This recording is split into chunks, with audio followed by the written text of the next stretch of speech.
ಜೋಪಾನ ಮಾಡಬೇಕಾದವರು ನಾವೇ. ಇವತ್ತಿನ ಕಾನೂನು ಕಟ್ಟಳೆಗಳಿಂದ ಬೆಳಕಾಗಿ ಬಂದವರು ನಾವು. ಇಂತಹ ಕಾನೂನುಗಳನ್ನು ಜೋಪಾನ ಮಾಡಬೇಕಾದವರು ನಾವೇ.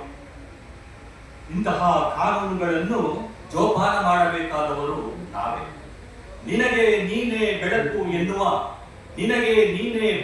ಎನ್ನುವ ಬುದ್ಧನ ತತ್ವಕ್ಕೆ ಮನುವಾದದ ಕಾನೂನು ಅಡ್ಡಿಯಾಗಿತ್ತು ಅಂದು. ಅದರ ಪರಿಣಾಮ ಸಂಪತ್ತಿದ್ದರೂ ಹಸಿವಿನಿಂದ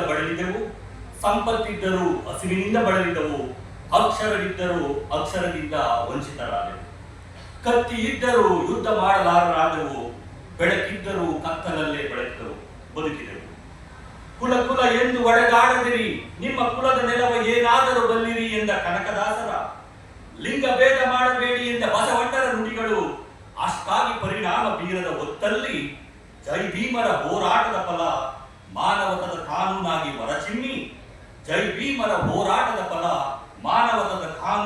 ಹೊರಚಿಮ್ಮಿ ಮನುವಾದದ ಕಾನೂನು ನಾಶವಾಗಿ ಪ್ರಜಾಪ್ರಭುತ್ವದ ಕಾನೂನು ನಿರ್ಮಾಣವಾಗಿ ಸಂಪತ್ತಿಲ್ಲದ ಜನರಿಗೆ ಸಂಪತ್ತು ಬಂದಂತಾಯಿತು, ಅಕ್ಷರ ಇಲ್ಲದ ಜನರಿಗೆ ಅಕ್ಷರ ಸಿಕ್ಕಂತಾಯಿತು, ಸಮಾನತೆ ಇಲ್ಲದ ಜನರಿಗೆ ಸಮಾನ ಅವಕಾಶಗಳು ಸಿಕ್ಕಂತಾಯಿತು, ದೇಶದ ಗಡಿಯಲ್ಲಿ ಯುದ್ಧ ಮಾಡುವ ಅವಕಾಶ ಸಿಕ್ಕಂತಾಯಿತು, ಕತ್ತಲಿಂದ ಬೆಳಕಿಗೆ ಬಂದಂತಾಯಿತು.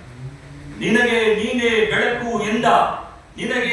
ಬೆಳಕು ಎಂದ ಬುದ್ಧನ ತತ್ವ ಪಾಲಿಸುವ ಅವಕಾಶ ಕಾನೂನಿನಲ್ಲಿ ಸಿಕ್ಕಂತಾಯಿತು.